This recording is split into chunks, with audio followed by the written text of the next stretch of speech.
सिकंदर कुमार आप सभी प्यारे छात्रों को प्रेम सर अलोली यूट्यूब चैनल पर हार्दिक स्वागत करता हूं। जैसा कि आप सभी पिछली वीडियो में संधि जांच में 20 में 20 सही किए होंगे और बहुत सारे विद्यार्थी सही किए भी हैं। तो आज के वीडियो में जो होता है आपका अगला टॉपिक, जैसा कि पहला टॉपिक पढ़ाया गया था वर्ण प्रकरण और दूसरा टॉपिक पढ़ाया गया था संधि, और आज का तीसरा टॉपिक पढ़ती है। आज का तीसरा टॉपिक पढ़ती है जो कि बहुत ही महत्वपूर्ण है। तो पढ़ती है, सबसे पहले याद रखिएगा पढ़ती है कि शब्द रचना के बारे में हम लोग कुछ जानेंगे। पढ़ती है कि शब्द रचना के बारे में हम कुछ लोग जानेंगे। तो पढ़ती है, जिस तरह संधि पढ़े थे तो पढ़े थे संधि कितने शब्दों के मेल से बना है, ठीक उसी प्रकार हम लोग जानेंगे कि पढ़ती है कितने शब्दों के मेल से बना है। पढ़ती है कितने शब्दों के मेल से बना है। पढ़ती है कितने शब्दों के मेल से बना है। तो देखिए प्रत्यय कितने शब्दों के मेल से बना हुआ है। तो प्रत्यय जो होता है दो शब्दों के मेल से बना हुआ है। दो शब्द, पहला शब्द आपका हो जाता है प्रति और दूसरा शब्द हो जाता है ए। पहला शब्द हो जाता है प्रति और दूसरा हो जाता है ए। तो प्रत्यय कितने शब्दों के मेल से बना है। तो प्रत्यय दो शब्दों के मेल से बना है। प्रत्यय कितने शब्दों के मेल से बना है। तो प्रत्यय दो शब्दों के मेल से बना है। वे दो शब्द कौन हैं। पहला शब्द तो आपका प्रति हो गया, दूसरा शब्द ए हो गया। पहला शब्द प्रति हो गया और दूसरा शब्द ए हो गया। प्रति प्लस ए बराबर प्रत्यय।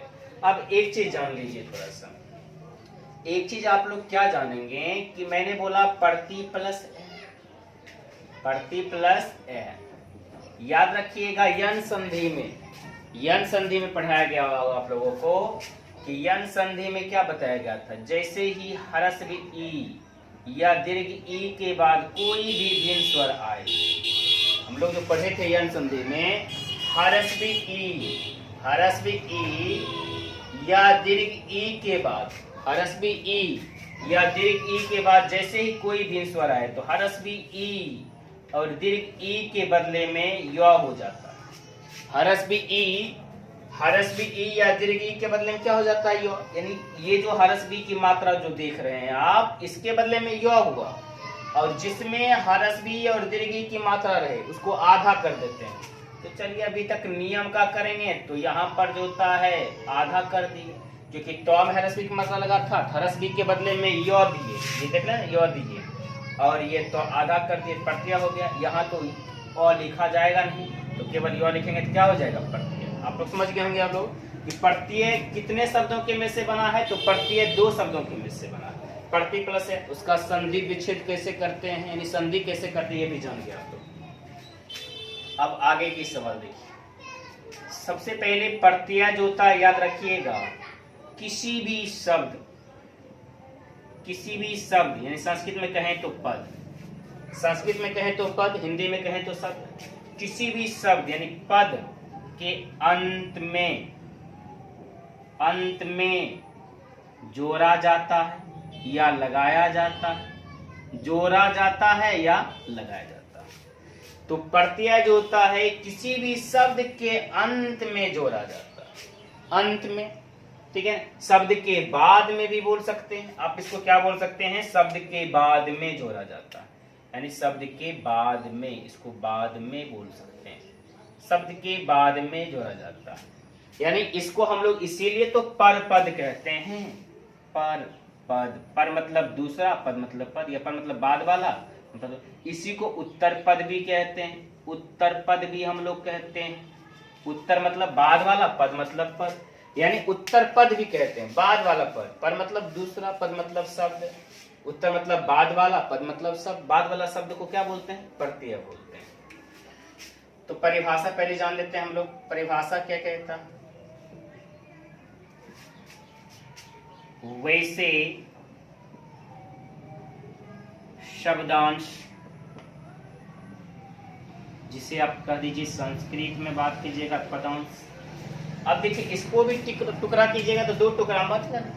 पहला टुकड़ा क्या हो जाएगा शब्द, दूसरा टुकड़ा क्या हो जाएगा अंश। पहला टुकड़ा हो गया शब्द, दूसरा टुकड़ा हो गया अंश। शब्द अंश यानी शब्द का हिस्सा, शब्द का भाग, शब्द का हिस्सा, शब्द का भाग। और यहाँ पद अंश, पद का हिस्सा, पद का भाग, पद का हिस्सा, पद का भाग। पदांश यानी पद का हिस्सा, पद का भाग। तो वैसे शब्दांश या वैसे पदांश आप शब्द भी बोल सकते हैं। शब्द हो या शब्द का हिस्सा हो, पद हो या पद का हिस्सा हो, जो जो जो दूसरे शब्द जो दूसरे शब्द के अंत में लगकर, जो दूसरे शब्द के अंत में लगकर उसका रूप एवं अर्थ बदल देता है, रूप एवं अर्थ बदल देता है, उसे प्रत्यय कहते हैं। उसे प्रत्यय कहते हैं। रूप एवं अर्थ बदल देता है उसे प्रत्यय कहते हैं। रूप एवं अर्थ बदल देता है उसे प्रत्यय कहते हैं। ध्यान दीजिएगा आप लोग क्या बताया गया, पहले समझिए। वैसे शब्दांश या पदांश, वैसे शब्दांश या पदांश जो दूसरे शब्द के अंत में, जो दूसरे शब्द के अंत में लगकर यानी जुड़कर, ठीक है ना, उसका रूप एवं अर्थ बदल देता है, रूप एवं अर्थ बदल देता है, उसे प्रत्यय कहते हैं। ठीक है, मैंने क्या बोला फिर से सुनिए। वैसे शब्दांश या पदांश, वैसे शब्दांश या पदांश जो दूसरे शब्द के अंत में लगकर उसका रूप एवं अर्थ बदल देता है, उसे प्रत्यय कहते हैं। कुछ जैसे ले लेते हैं, संस्कृत की बात कर रहे हैं तो संस्कृत ले लेते हैं। सबसे पहले एक धातु ले लेते हैं पठ। ठीक है, पठ, पठ का अर्थ क्या होता है, पढ़ना। पठ का हिंदी अर्थ क्या होता है, पढ़ना। पठ में यदि आप तुमून जोड़ते हैं तो अब देखिए ये पठ क्या है, धातु है। पठ क्या है, धातु है। और तुमून क्या है, प्रत्यय। तुमून क्या है, प्रत्यय। तो पठ हो गया आपका धातु, तुमून क्या हो गया, प्रत्यय हो गया। पठ प्लस तुमून बराबर पठितुम हो जाता। पठ प्लस तुमून बराबर क्या हो गया, पठितुम हो गया। पठ प्लस तुमून बराबर पठितुम। इसके जैसे बहुत सारे उदाहरण आप आगे पढ़ेंगे, इसके जैसे बहुत सारे उदाहरण आप आगे पढ़ेंगे। दूसरा ध्यान दीजिएगा, पठ प्लस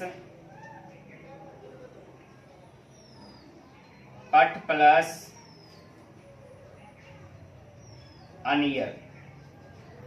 अब ध्यान दीजिएगा, पठ प्लस अनियर यानी पठ प्लस अनियर हो गया, ये मिला को जाता है पठनीय हो जाता है।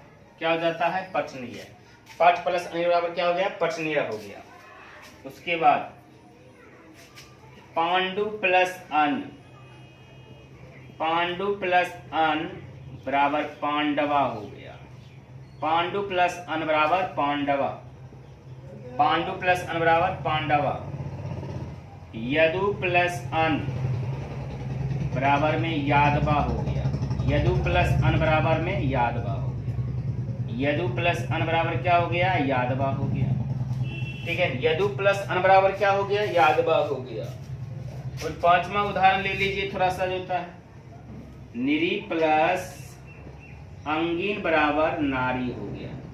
निरी प्लस अंगिन बराबर क्या हो गया, नारी हो गया। तो याद रखिएगा, यहाँ पर आप देख लीजिए, ये दोनों जो मैं बताया था, पठ पठ, ये क्या है, धातु है आपका। पठ पठ ये धातु हो गया।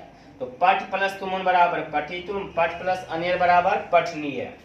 और पांडु प्लस अन बराबर क्या हो गया, पांडवा। यदु प्लस अन बराबर क्या हो गया, यादवा। और निरी प्लस अंगिन बराबर क्या हो गया, नारी हो गया। निरी प्लस अंगिन बराबर क्या हो गया, नारी। तो ये दोनों धातु आप देखिए, ये दोनों आपने संज्ञा देखा, यहाँ भी जो था पुल्लिंग संधि यानी नर पुरुष, ठीक है, यानी पुल्लिंग को ये प्रत्यय लग के क्या बना दिया, इसको स्त्रीलिंग बना दिया। क्या बना दिया, स्त्रीलिंग बना दिया। तो परिभाषा हम लोग प्रयोग किए थे, वैसे शब्दांश या पदांश जो दूसरे शब्द के अंत में लगकर उसका रूप एवं अर्थ बदल देता है उसे प्रत्यय कहते हैं, उसे प्रत्यय कहते हैं। तो पठ प्लस तुम बराबर पठितुम, पठ प्लस अन्य बराबर पठनीय, पांडु प्लस अन बराबर पांडवा। यहाँ आप ऐसे चाहेंगे या तो पठ नियम भी लिख सकते हैं, पठ नियम कोई दिक्कत नहीं। यदु प्लस अन बराबर यादवा, निरी प्लस अंगिन बराबर नारी, निरी प्लस अंगिन बराबर क्या हो गया, नारी। तो इसे आप लिख लें।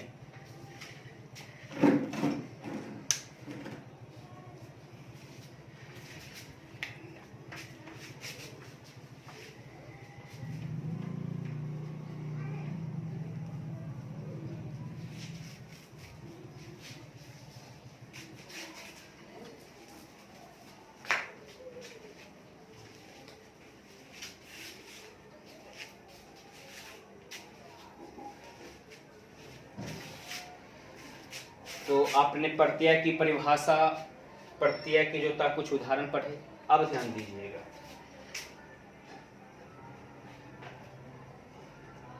अब जानिएगा प्रत्यय के प्रकार के बारे में। सवाल है कि प्रत्यय कितने प्रकार के हैं, प्रत्यय कितने प्रकार के, प्रत्यय कितने प्रकार के, तो याद होगा संधि कितने प्रकार के हैं, संधि कितने प्रकार के हैं, जवाब दीजिए। संधि 3 प्रकार के, बिल्कुल सही बोले। संधि कितने प्रकार के हैं, तो संधि 3 प्रकार के हैं। ठीक उसी प्रकार प्रत्यय कितने प्रकार के हैं, तो प्रत्यय 3 प्रकार के हैं। ध्यान दीजिएगा, सवाल है आप लोगों से, प्रत्यय कितने प्रकार के हैं, प्रत्यय कितने प्रकार के हैं, प्रत्यय कितने प्रकार के हैं,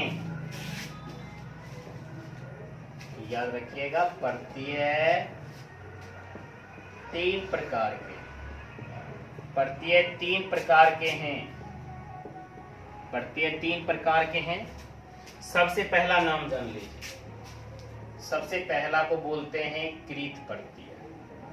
सबसे पहला को क्या बोलते हैं, कृत प्रत्यय। और कृत प्रत्यय से बने पद को या शब्द को कृदंत बोलते हैं। कृत प्रत्यय से बने पद या शब्द को क्या बोलते हैं, कृदंत बोलते हैं, कृदंत प्रत्यय। और याद रखिएगा उसके बाद लिखा हुआ दूसरा होता है तद्धित प्रत्यय। दूसरा क्या होता है, तद्धित प्रत्यय। तद्धित प्रत्यय से बने पद को तद्धितांत कहते हैं। ऐसे भी देख लीजिए, अंत लिखा हुआ, कृत प्लस अंत बराबर कृदंत हो जाएगा, तद्धित प्लस अंत बराबर तद्धितांत हो जाएगा। तद्धित प्रत्यय हो गया आपका। तीसरा हो जाता है आपका स्त्री प्रत्यय। क्या हो जाता है, स्त्री प्रत्यय। तो इस तरह प्रत्यय कितने प्रकार हुए, प्रत्यय 3 प्रकार के हुए। इस वर्ड के बारे में, जैसे कृदंत के बारे में जो होता है, तो याद रखिएगा यहाँ पर हम लोग बोलते हैं कृत प्लस अंत बराबर कृदंत बोलते हैं। कृत प्लस अंत बराबर क्या बोलते हैं, कृदंत। क्योंकि हम लोग संधि में नियम पढ़े थे कि यदि प्रथम व्यंजन वर्ण के बाद, यदि प्रथम व्यंजन वर्ण के बाद कोई भी स्वर वर्ण आता है, कोई भी स्वर वर्ण आता है, तो ये प्रथम व्यंजन वर्ण जो होता है तीसरा व्यंजन वर्ण हो जाता है। प्रथम व्यंजन वर्ण क्या हो जाता है, तीसरा व्यंजन वर्ण हो जाता है, तीसरा व्यंजन वर्ण हो जाता है। तो यहाँ प्रथम व्यंजन वर्ण के स्थान पर देखिए क्या लिखा हुआ है, ट लिखा हुआ है। तो यहाँ पर ट लिखा हुआ है, तो ट का ही तीसरा क्या हो जाएगा, द। लेकिन ये पूरा हो जाएगा, क्यों, जब आगे स्वर हो तो पूरा व्यंजन वर्ण बनता है, और जब आगे व्यंजन वर्ण हो तो आधा व्यंजन वर्ण बनता है। यहाँ पर देखिए दूसरा क्या लिखा हुआ, तद्धित प्रत्यय लिखा हुआ। तीसरा क्या लिखा हुआ, स्त्री प्रत्यय। तो तीनों की परिभाषा जानते हैं। पहला क्या हो गया आपका, पहला जो हो गया आपका ए नंबर का हो गया कृत प्रत्यय, जिससे बने सब, कृत प्रत्यय से बने पद को क्या बोलते हैं, कृदंत बोलते हैं। क्या बोलते हैं, कृदंत बोलते हैं। इसमें हम लोग लिखेंगे वे प्रत्यय, वे प्रत्यय जो धातु यानी क्रिया, जो धातु यानी क्रिया, जो धातु यानी क्रिया, वे प्रत्यय जो धातु यानी क्रिया के अंत में लगते हैं, के अंत में लगते हैं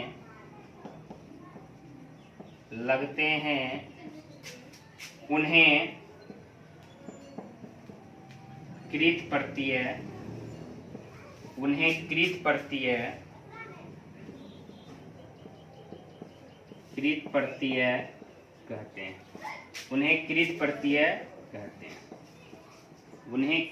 कहते हैं। ध्यान दीजिएगा क्या लिखा हुआ है, वे प्रत्यय जो धातु यानी क्रिया, वे प्रत्यय जो धातु यानी क्रिया के अंत में लगता है, उन्हें क्या कहते हैं, कृत या कृदंत प्रत्यय कहते हैं। यथा यानी कुछ जैसे समझ लीजिए, पहला जैसे हो गया, अभी जस्ट हम लोग उदाहरण लिए थे पट में अगर जो था एक सत्री प्रत्यय जोड़ देंगे तो क्या हो जाएगा, पठन हो जाएगा। फिलहाल अभी आप लोग ये समझ लीजिए कि सत्री का अर्थ यहाँ हो गया नौहलंत के रूप में। क्या हो गया, नौहलंत के रूप में। दूसरा जो था सुन लीजिए, पठ प्लस तबियत, तो पठ प्लस तबियत बराबर क्या हो जाएगा, पठितव्य। इसमें मन जोड़ सकते हैं यदि नपुंसकलिंग हो तब। यहाँ तबियत का क्या शेष बचता है, तब शेष बचता है। जिस तरह सत्रे में क्या शेष बचता है, सत्रे में जो था नौहलंत शेष बचता है। तीसरा ध्यान दीजिएगा, पठ प्लस अक्त, तो पठ प्लस अक्त बराबर क्या हो जाएगा, पठिता हो जाएगा। क्या हो जाएगा, पठिता। पठ प्लस अक्त से एक शब्द बनेगा, क्या बनेगा, पठिता बनेगा। दूसरा जो होता है पठ प्लस अक्तुआ, तो पठ प्लस अक्तुआ से एक शब्द क्या बनेगा, पठितुआ। क्या बनेगा, पठितुआ।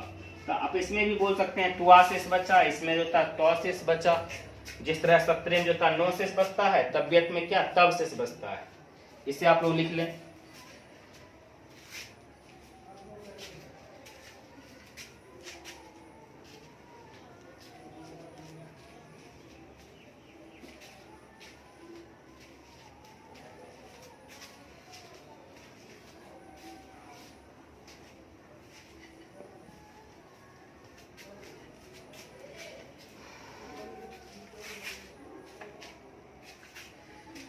दूसरा क्या हम लोग पढ़े थे, दूसरा प्रत्यय के भेद के बारे में पढ़े थे। दूसरा पढ़ लिए थे हम लोग जो होता है तद्धित।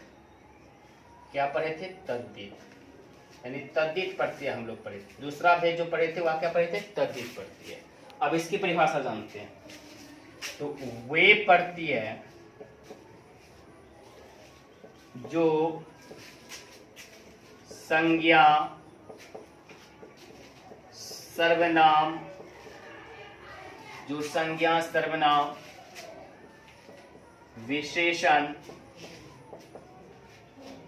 विशेषण के अंत में लगता है, वे प्रत्यय जो संज्ञा, सर्वनाम, विशेषण के अंत में लगता है, उन्हें तद्धित प्रत्यय कहते हैं।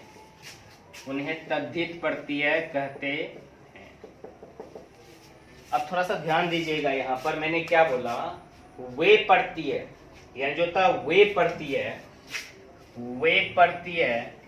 जो संज्ञा, सर्वनाम, विशेषण के अंत में लगता है। संज्ञा, सर्वनाम, विशेषण के अंत में लगता है, उसे क्या बोलते हैं, तद्धित प्रत्यय कहते हैं। अब संज्ञा हो गया, सर्वनाम हो गया और विशेषण हो गया। इसके कुछ उदाहरण हम लोग देख लेते हैं। जैसे पहला हो गया पांडु प्लस अन बराबर क्या हो गया, पांडवा हो गया। क्या हो गया, पांडवा। पांडु प्लस अन बराबर क्या हो गया, पांडवा। मनु प्लस अन, यानी मनु में अन प्रत्यय लग गया तो क्या हो गया, मानवा। क्या हो गया, मानवा। मनु प्लस अन बराबर क्या हो गया, मानवा हो गया। वसुदेव प्लस अन बराबर में हो गया वासुदेव। क्या हो गया? वासुदेव। और चौथा उच्च प्लस तरफ, यानी उच्च में तरफ प्रत्यय लिख देंगे तो हो जाएगा उच्च तरफ। क्या हो जाएगा? उच्च तरफ। और उच्च में जो होता है तमप प्रत्यय लगा देंगे, तमप, तो क्या हो गया? उच्चतमा हो गया। क्या हो गया? उच्चतमा। तो हम लोग इसमें ये जाने कि ये जो होता है क्या हो गया आपका, ध्यान दीजिएगा। पहले संज्ञा के अंत में कौन सा प्रत्यय लगा? अन, तो मिलके क्या बन गया? पांडवा। ये भी संज्ञा है, इसके अंत में अन प्रत्यय लग गया तो क्या हो गया? मानवा। वसुदेव में भी अन प्रत्यय लग गया तो क्या हो गया? वासुदेवा। क्या हो गया? वासुदेवा। उच्च में तरफ प्रत्यय लग गया तो क्या हो गया? उच्चतरा। और उच्च में तमप प्रत्यय लग गया तो क्या हो गया? उच्चतमा। याद रखिएगा, आप यहाँ पर देख रहे हैं तरफ में क्या होता है? तरफ में तर शेष बचता है। तमप में क्या होता है? तम। और अन में क्या होता है? याद रखिएगा, यहाँ पर ब होने का एक चीज है, संधि का नियम लागू होता है। कैसे? यहाँ देख रहे हैं हरस्व उ, इसमें संधि में आप लोग नियम पढ़े थे कि हरस्व उ या दीर्घ उ के बाद जब कोई भिन्न स्वर आता है तो हरस्व उ और दीर्घ उ के स्थान पर क्या हो जाता है? ब हो जाता है। क्या हो जाता है? ब हो जाता है। क्या हो जाता है? ब। तो यहाँ पर देखिए हरस्व है, यहाँ पर हरस्व है, इसके बाद जो होता है भिन्न स्वर है, तो इसके बदले में क्या हो जाएगा? तो ब हो जाएगा। तो यहाँ जो देख रहे होंगे इसी ब का निर्माण किया गया, इसलिए यहाँ पांडवा हो गया और यहाँ पर क्या हो गया? मानवा। हम लोग तीसरा पढ़ते हैं, तीसरा परिभाषा स्त्री प्रत्यय। स्त्री प्रत्यय हो गया। तो स्त्री प्रत्यय किसे बोलते हैं? याद रखिएगा, वे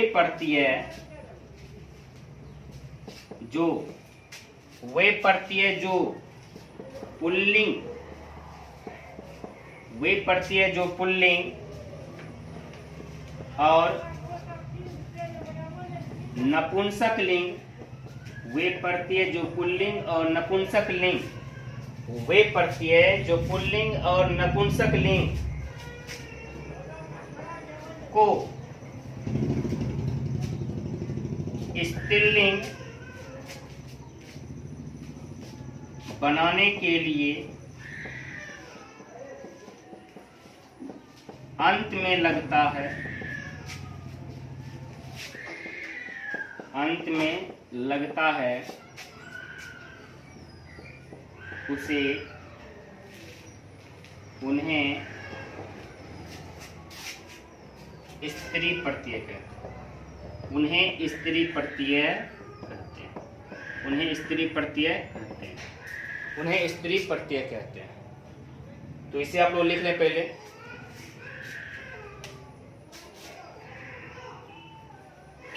ध्यान दीजिएगा, हम लोग जो होता है आज जो होता है प्रत्यय के परिचय कर लिए। प्रत्यय क्या परिचय कर लिए? हम लोगों ने देखा सबसे पहले प्रत्यय कितने शब्दों के मेल से बना है, उसके आगे प्रत्यय की परिभाषा, फिर प्रत्यय के कितने भेद होते हैं। तो प्रत्यय 3 भेद होते हैं। पहला हो गया कृत प्रत्यय, दूसरा हो गया तद्धित प्रत्यय, तीसरा हो गया स्त्री प्रत्यय। तीसरा क्या हो गया? स्त्री प्रत्यय हो गया। अगले दिन हम लोग इसके आगे पढ़ेंगे। और अंत में कहना चाहेंगे, वक्त दिए हैं, वक्त दीजिएगा। वक्त दिए हैं, वक्त दीजिएगा। इस चैनल को लाइक, शेयर और सब्सक्राइब कीजिएगा।